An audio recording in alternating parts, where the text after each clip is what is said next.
Do you have any idea how much money you are throwing into the literal garbage every single Tuesday morning?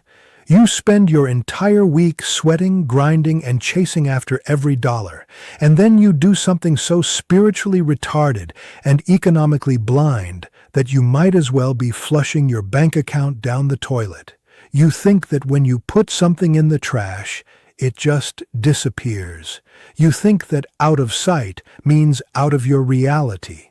You are wrong. Every time you discard certain objects without the proper decommissioning protocol, you are not just throwing away waste. You are throwing away your mazal. You are signaling to the heavens that you do not respect the vessels of provision, and as a result, the master of the treasury stops sending them to your house. I am Rabbi Boaz. For 4 decades, I have been the gatekeeper for families who haven't known poverty for 10 generations. I have lived within the deep pool codes of the Talmud and the Zohar, the same codes that the billionaires in New York and Tel Aviv use to ensure their wealth never leaks. My grandfather was a master of the vessel sanctity in Jerusalem. He taught me a law that your modern minimalist gurus are too dumb to understand. The physical object is merely the body, but the soul of the money stays attached to its container. If you throw the container into a pile of filth, you are dragging your financial future into the mud. Today, I am going to expose the 3 things that a Jew who understands wealth would never throw away. These are items you likely discarded this morning. You think you are cleaning up. I am telling you that you are bleeding out. I am going to show you the spiritual mechanics of why money leaves your life when these items enter the trash, and I will give you the sovereign preservation ritual to lock your parnassa in your home permanently. If you don't do this, don't be surprised when you work 16 hours a day and still can't afford a vacation. You are literally discarding your own breakthrough. If you are ready to stop being a financial jester and start guarding your abundance like a lion, hit that like button right now. And I want you to go to the comments and type these 4 words. I respect the flow. Do it now. If you don't have the discipline to type a simple sentence, you will never have the discipline to protect $1 million from the vultures of the other side. Let's get one thing straight. My competitors, like Rabbi Cheyenne or Rabbi Marai, will tell you to light a candle or pray for a miracle. That is low-level instruction for people who want to feel good for 10 minutes. I am here to talk to the person who wants to dominate. What is the point of a money ritual if you are creating a spiritual exit through your garbage can every single day? You are trying to fill a reservoir while the angel of loss is standing at your trash bin collecting your leftovers. I am here to close the gate. I am here to teach you the sanctity of the remnant. The first thing you must never throw away is leftover pieces of bread. I know what you are thinking. But Rabbi, it's just a crust. It's moldy. It's trash. Listen to me very carefully. In Jewish mysticism, bread is not just carbohydrates. It is the physical manifestation of parnassa. It is the lechem, the primary sustenance. The Talmud teaches that there is a specific angel assigned to wealth, and his name is connected to the preservation of bread.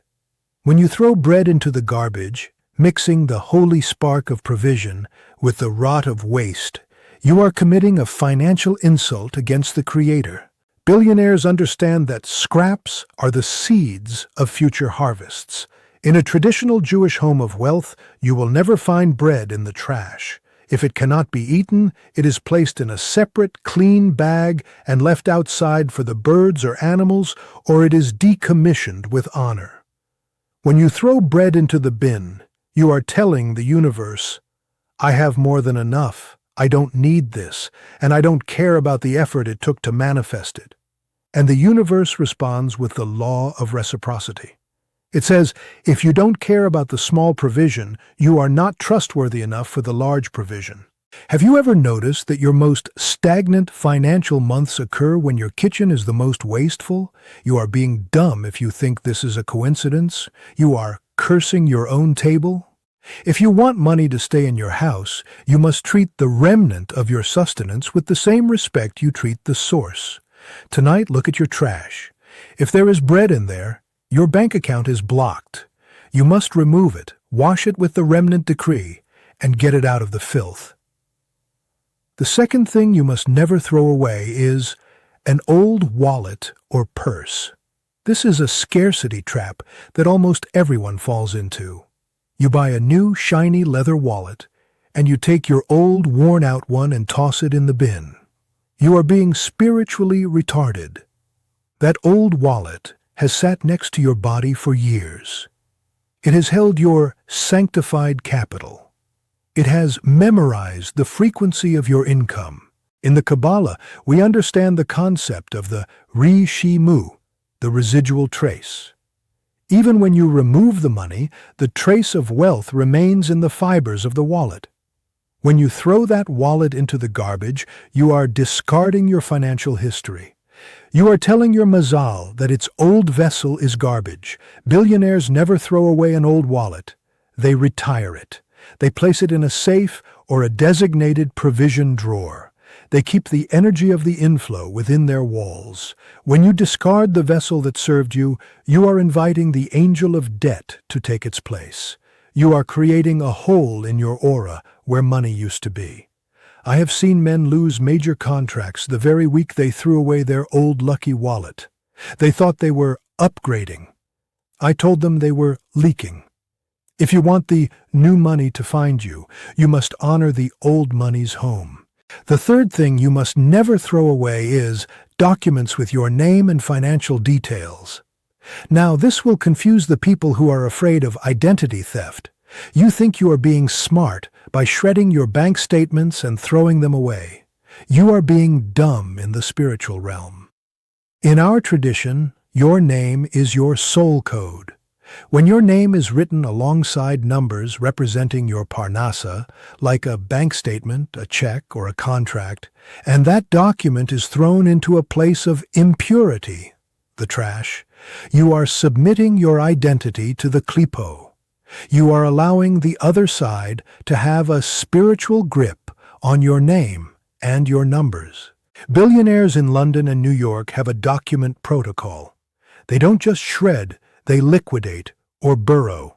They understand that the evil eye of the garbage collector, the neighbor, or the spiritual predators can see your financial energy through those discarded papers. They never let their financial signature sit in a pile of rot. You wonder why you feel drained and exposed in your business. It is because your financial aura is currently sitting in a landfill.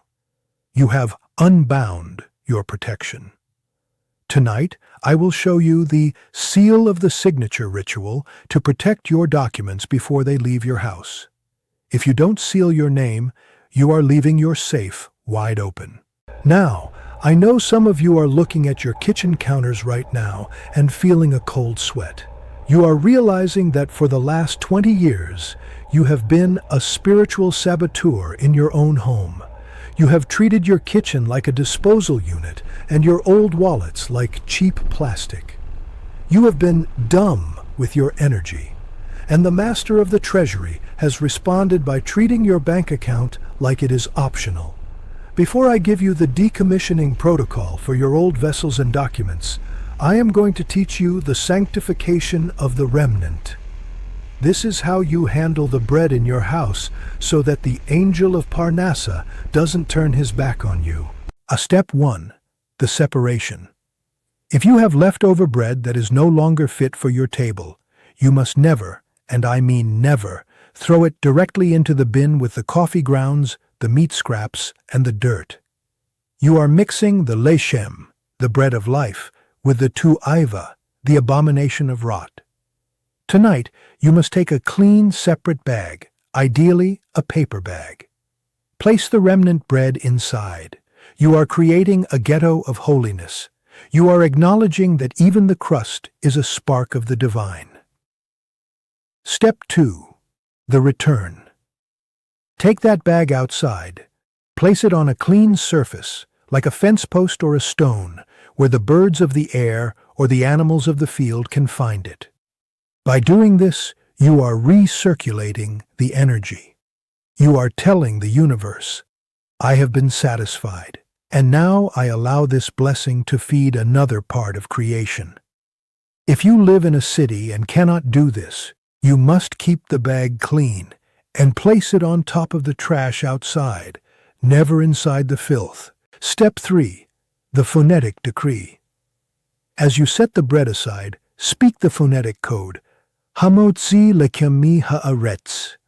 This is not a grace before meals, it is a sovereignty seal. You are declaring that the source who brought the bread from the earth is the same source who will bring the next $1 million into your hands. But let's be honest, some of you will do this bread ritual once and then go right back to being lazy with your other habits. You think you can hack your wealth with one small action while the rest of your vessel is shattered. You are being spiritually retarded. The billionaires in my inner circle don't just do rituals, they reconstruct their entire existence. This is exactly why I created the Mazal Reconstruction. Listen to me, because this is the middle of the protocol where I separate the lions from the sheep. You are watching this video for free, and you think you are winning. You are not winning. You are just browsing. Information without structure is just noise. The billionaires I counsel in London and Zurich pay me $20,000 for a single afternoon of lineage audit. They understand that structure is the only thing that survives the storm. The Mazal Reconstruction ebook is the systemic wipe for your financial life. In this blueprint, I don't just give you tips, I give you the 10 spiritual leaks, the hidden habits in your bedroom and your office that are currently draining your bank account every single night while you sleep. I show you the Maaser allocation grid, how to ensure your charitable giving acts as a bribe to the judge in the heavenly court so that your breakthroughs are never delayed by the other side. I reveal the midnight threshold script, the exact phonetic Hebrew codes to speak at your front door to ensure that financial predators and mazal thieves are literally blocked from entering your home. If you don't have this book, you are trying to build a throne with a hammer made of glass. The link is in the description. Get the book tonight or keep throwing your luck into the trash. It is your choice. Now let us move to the decommissioning protocol for old wallets. As I told you, your old wallet is not trash. It is a sanctuary of residual trace. When you throw it away, you are orphaning your financial frequency. Here is how a Jewish billionaire retires a vessel of wealth. Step 1. The vacuum. Empty the old wallet completely. Take out every receipt, every old card, every scrap of paper. Now, take a small piece of coarse sea salt and rub it into the corners of the wallet. Salt is the only thing that can absorb the sticky energy of the debts and struggles you faced while carrying that wallet. Step 2. The seed removal. Take a single coin from your new wallet and place it inside the old wallet for 24 hours. You are migrating the frequency. You are telling the old vessel, your service is complete. The flow has moved to a new home. Step 3. The retirement. After 24 hours, take the coin out. Now place the old wallet inside a clean white box or wrap it in a clean white cloth. Place it in a high spot in your home, the top shelf of a closet or a safe. You are shelving the history of your success. By keeping the old vessel clean and high, you are signaling to the universe that you honor the journey. You are maintaining a continuous current of Parnassa from your past into your future. If you discard it, you cut the wire. You are being dumb if you think the master of the treasury will give you a new line when you destroyed the old one. Now, let us address the most dangerous leak, disclosing your name and numbers in the trash. You think that by shredding your bank statement, you have protected yourself from the identity thief. You haven't protected yourself from the mazal thief. The spiritual realm doesn't need to read your account number. It reads the vibration of your name attached to the vibration of your lack. When your name sits in a pile of rotting vegetable peels and wet filth, your financial aura becomes soiled. Billionaires never throw away a document with their name and financial figures without the ink reset. Step 1. The ayin blotting. Take a black marker. You must physically cross out your name and the final balances on any document you are discarding. You are unbinding the link. Step 2. The fire decommission.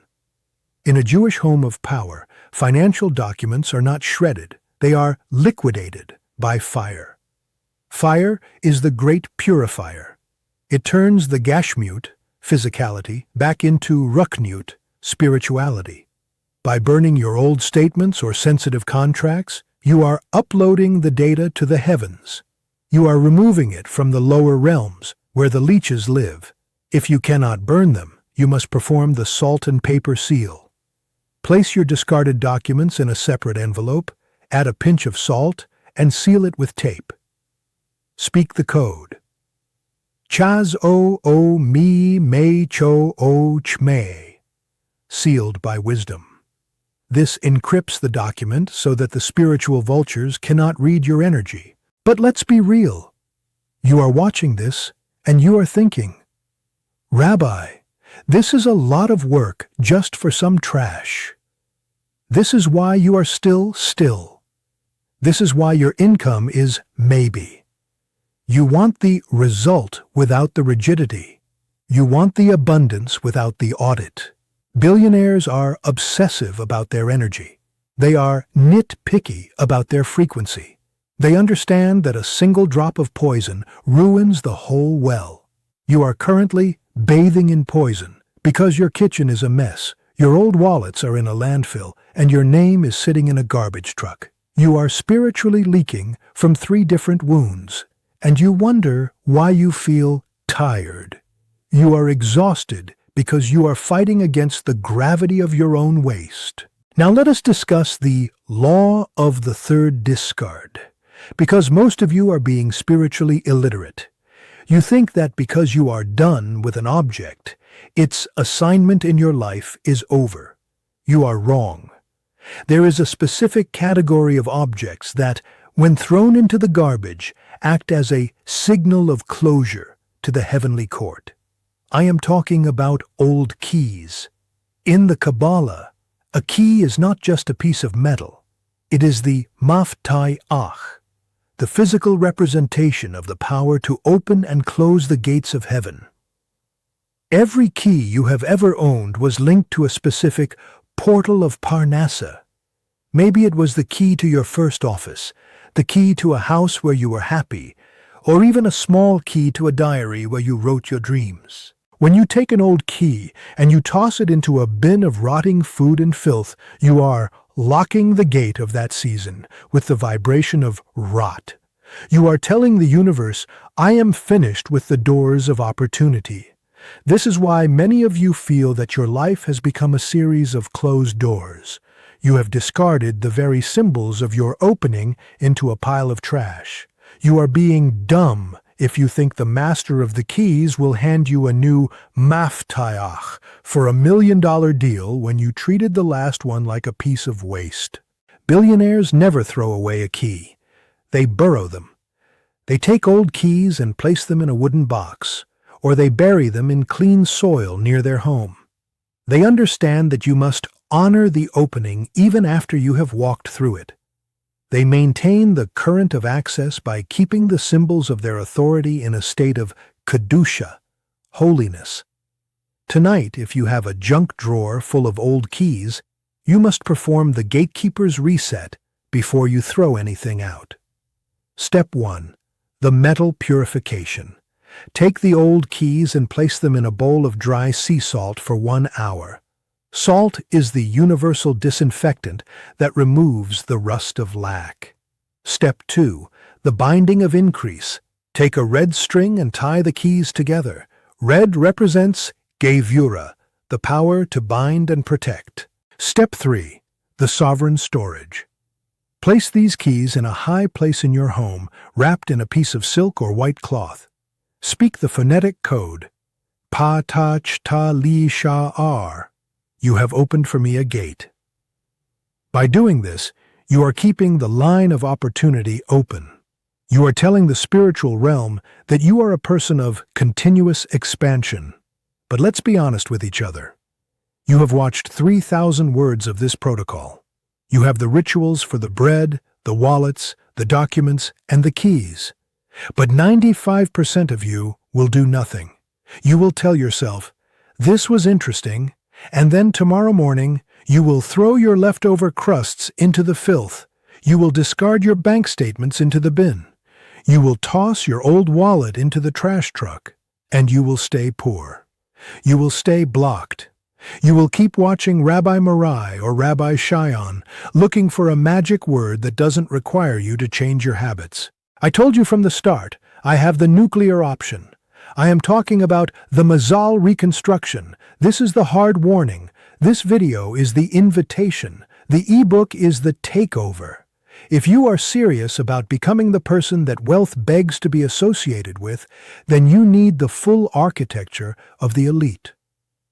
The Mazal Reconstruction ebook is the blueprint that these nice rabbis on YouTube are too scared to write because it exposes the dark truths of how the world actually works. In this book, I reveal the Bloodline Disconnect Protocol. How to physically and spiritually sever the debt cords that connect your bank account to the financial failures of your parents. If you are carrying your father's scarcity logic, you will never see $1 million. The 7-day pure inflow audit. How to rebuild your digital and physical world so that only abundance signals reach your brain. The Maaser multiplication formula. How to use your 10% tithe as a strategic bribe to the spiritual judges, ensuring your contracts are never delayed by the other side. The office geometry. The specific angle your desk must face to ensure you are receiving the north wind of wealth. Most of you are working while facing a wall of stagnation. The link is in the description and pinned in the first comment. If you think $20 is too much to spend on your family's future, then do me a favor, unsubscribe. I don't want fans who are content with bread and water. I only want the lions. I want the people who are ready to reconstruct their entire destiny tonight. Which one are you? Are you the lion who clicks the link and starts the reconstruction? Or are you the minnow who keeps throwing his luck into the trash and wonders why he's still drowning in bills? The Master of the Universe is ready to fill your vessel, but he will not pour gold into a trash can. Stop the leaks, sanctify your remnants, retire your vessels, get the book. I am Rabbi Boaz. I have exposed the financial suicides you commit every day. It is up to you to close the bin. Go to the comments right now. Type, "I am a sovereign conduit." Seal this protocol into your consciousness. Subscribe to this channel because I am coming for every poverty lie that has been programmed into your bloodline. Your trash can is a portal. What you put in it determines what stays in your safe. Choose wisely. Shalom.